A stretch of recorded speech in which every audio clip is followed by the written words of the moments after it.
दोस्तों, सृष्टि के इस समय को 4 कालखंडों में बांटा गया है, जिसमें से 3 युग तो बीत चुके हैं और अभी सबसे श्रापित युग कलयुग चल रहा है। कलयुग में सब कुछ इतना बदल चुका है कि आज पाप अपनी चरम सीमा पर है और अभी तो भयंकर कलयुग आना बाकी ही है, जो हम इंसानों के लिए इतना ज्यादा खतरनाक साबित होगा, इसके बारे में किसी ने सोचा भी नहीं था। आपको पता है कि अभी 3 युग सतयुग, त्रेता युग और द्वापर युग बीत चुके हैं। वैसे तो कलयुग की अभी अभी शुरुआत ही हुई है, लेकिन जैसे जैसे कलयुग के साल आगे बढ़ेंगे, पाप भी समय के साथ साथ बढ़ता। भयंकर कलयुग के अंदर लोग आपके साथ धोखा करने से भी बिल्कुल नहीं डरेंगे। यहाँ तक कि लोगों को अगर फायदा नजर आ रहा हो तो भयंकर कलयुग में लोग आपको मारने से भी नहीं डरेंगे। और एक समय ऐसा आएगा इस कलयुग के अंदर कि लोग भूख से तड़प तड़प कर मरेंगे और इंसान किसी जानवरों से डरने के बजाय इंसान से ही ज्यादा डरेंगे, क्योंकि इंसान जानवरों से भी ज्यादा खतरनाक हो जाएगा। इसलिए आपको यह भी जानना जरूरी है कि आप भयंकर कलयुग के प्रकोप से कैसे बच सकते हैं। क्या कोई ऐसा रास्ता है जिस पर चलकर आप कलयुग के प्रकोप से बच सकते हैं? और साथ ही आपको यह भी बताएंगे कि भयंकर कलयुग के अंदर क्या क्या घटनाएं होने वाली है। तो चलिए वीडियो में आगे बढ़ते हैं।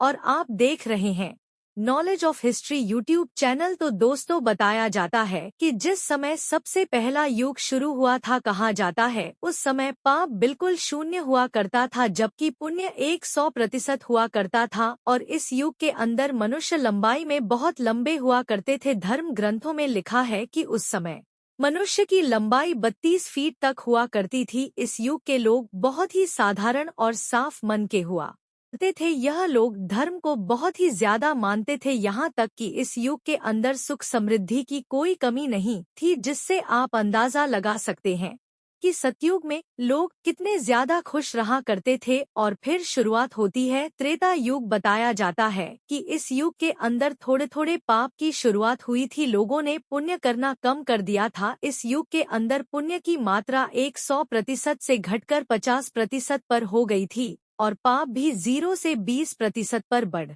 गया था। सतयुग की तुलना में त्रेता युग के लोगों की लंबाई थोड़ी कम हो गई थी। यहाँ से आप लोगों ने धर्म का रास्ता छोड़कर पाप के रास्ते की ओर अपनी यात्रा शुरू कर दी थी। लोगों ने पैसों और धन माया की तरफ अपना आकर्षण बढ़ाना शुरू कर दिया था। लोग सांसारिक मोह माया में बहुत ज्यादा ध्यान देने लग गए थे। और इसके बाद तीसरा युग द्वापर युग शुरू होता है। द्वापर युग की शुरू होते ही मनुष्य के अंदर पाप बहुत ज्यादा बढ़ने लगा और पुण्य तो धीरे धीरे नाम मात्र का रहने लग गया था। संसार में अब पापों के घड़े धीरे धीरे भर रहे थे। यहाँ आते आते पाप 50% तक बढ़ गया था और पुण्य की मात्रा भी आधी हो गई थी। यानी प्रकार से सीधी भाषा में कहे तो संसार में आधी से ज्यादा लोग पाप के रास्ते को ही चुने थे। मनुष्य की लंबाई घटकर 11 फीट हो गई थी। लेकिन इसके बाद कलयुग आता है, एक ऐसा युग जहां पर पाप अपनी चरम सीमा पर पहुंच गया था। यहां पर आकर मनुष्य की लंबाई 5 फीट 5 इंच रह गई। इस युग के अंदर लोग रिश्तों को भूल गए हैं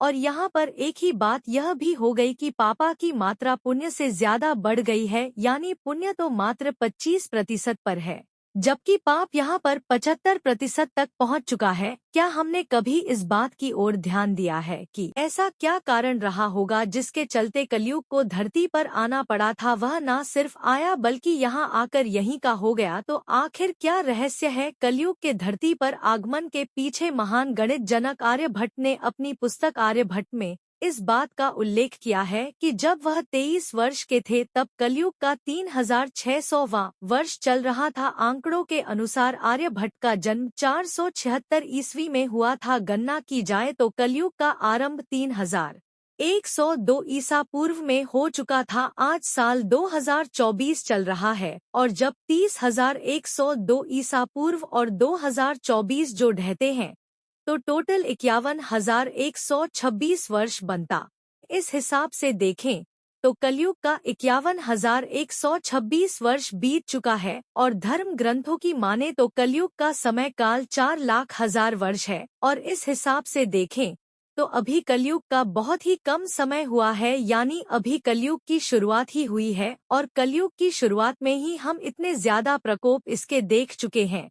तो आप कल्पना कर सकते हैं कि जब कलयुग अपनी चरम सीमा पर होगा तो क्या क्या परिणाम हमें देखने को मिलने वाले हैं। शास्त्रों में बताया गया है कि भविष्य में धरती पर कलयुग इससे भी ज्यादा भयंकर होगा। कलयुग में ही मनुष्य अपने कर्मों फल भुगतेंगे और बेमौसम बारिश, आंधी, तूफान, जल संकट का सामना करेंगे। तो आइए जानते हैं पुराणों में कलयुग को लेकर क्या भविष्यवाणी गई है। भगवान श्री कृष्ण ने गीता में बताया है कि धरती पर 4 युग होंगे, सतयुग, त्रेता युग, द्वापर युग और कलयुग। सतयुग में धरती पर धर्म का बोलबाला था, त्रेता युग में धर्म के साथ साथ अधर्म भी आया, द्वापर युग में अधर्म और पाप ने धरती पर अपनी जगह बना ली। अभी कलयुग में धरती पर धर्म से ज्यादा पाप है। गीता में यह भी कहा गया है कि जब जब धरती पर पाप बढ़ेगा भगवान धरती का कल्याण करने जरूर आएंगे। कलयुग के इतने से कम वर्षों में ही ऐसा लगता है जैसे पाप अपनी चरम सीमा पर है, लेकिन भयंकर कलयुग में धरती पर अम्ल वर्षा होगी जिसके कारण पेड़ पौधे और जीव जंतु खत्म हो जाएंगे और इंसान अपनी भूख मिटाने के लिए एक दूसरे को खाएंगे। धन का महत्व बढ़ जाएगा और धरती पर धर्म, दया और इंसानियत पूरी तरह से खत्म हो जाएगी। पारिवारिक रिश्ते नाम मात्र के होंगे, वेदों की गलत व्याख्या की जाएगी, बच्चे अपने माँ बाप की सेवा नहीं करेंगे।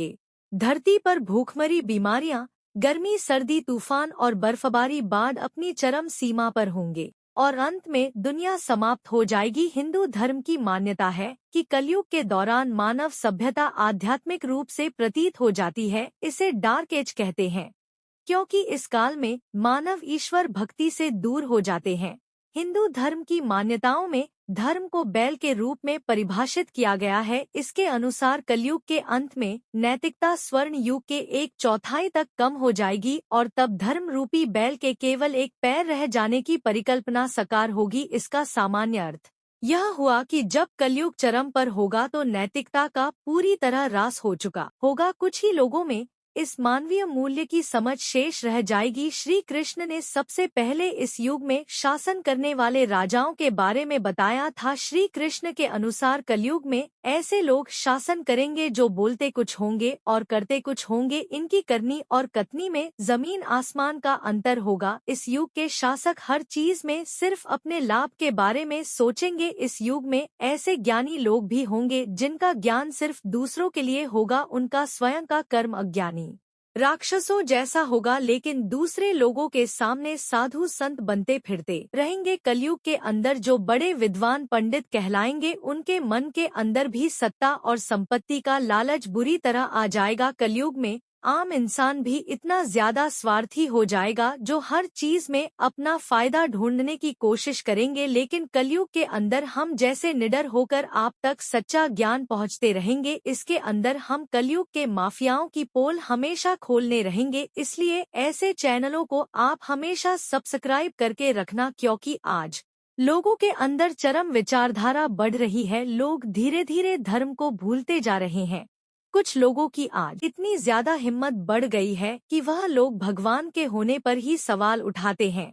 लेकिन उन मूर्ख बुद्धि से भरपूर लोगों को कौन समझाए कि आप आज इस सृष्टि पर भगवान की वजह से ही है। इसलिए आप ऐसे राष्ट्रवादी चैनलों को सब्सक्राइब करके रखिए जो आपको हमेशा सही रास्ते पर चलने की राह दिखाएंगे और कलयुग की चरम सीमा पर ऐसे साथ खड़े होंगे। कलयुग के अंदर दुनिया दिखावे की हो जाएगी। दिखावे में तो यह लोग लाखों खर्च करेंगे, लेकिन अगर उनका स्वयं का पड़ोसी भी भूखा मर जाए तो उन्हें बात की खबर नहीं होगी। कलयुग में मनुष्यों को अपनी थोड़ी सी धन संपत्ति पर भी बड़ा घमंड होगा। लोग रिश्तों धर्म भूल जाएंगे। लोगों के रिश्तों का आधार केवल धन संपत्ति और सुंदरता रह जाएगी। कलयुग में स्त्रियां धनहीन पति को त्याग दे, उस समय धनवान पुरुष ही स्त्रियों का स्वामी होगा। ब्रह्मचारी कहलाने वाले लोग भी वेदों में बताए गए दिशा निर्देशों का पालन किए बिना ही वेद अध्यापन करेंगे। सन्यासी लोगों के मन में भी सांसारिक मोहमाया खत्म नहीं होगा। उनके अंदर धन संपत्ति और सत्ता की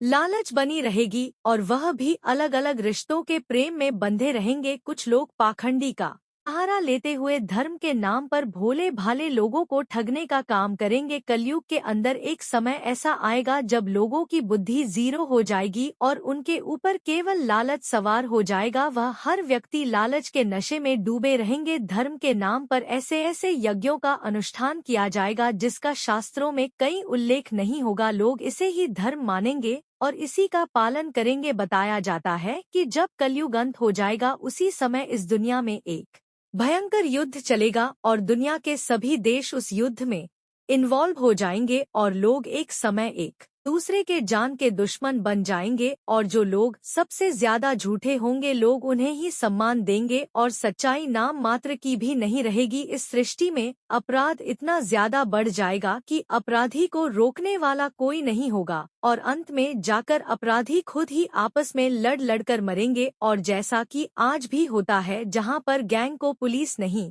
बल्कि उसका ही खुद का दुश्मन मार देता है, और यही हाल कलयुग की चरम सीमा पर बहुत ही ज्यादा होगा। और झूठ और बेईमान लोगों का सामना भी झूठ और बेईमान लोगों से ही होगा। कलयुग के अंत में इंसानों की लंबाई बहुत ही ज्यादा घटकर केवल 2 से 3 फीट ही रह जाएगी। अब इसको लेकर आप क्या सोचते हैं? क्या आपको भी आज के युग में कलयुग के लक्ष्मण दिख रहे हैं? हमें कमेंट के माध्यम से जरूर बताएं और चैनल को सब्सक्राइब और लाइक जरूर करें। अभी के लिए जय श्री कृष्णा।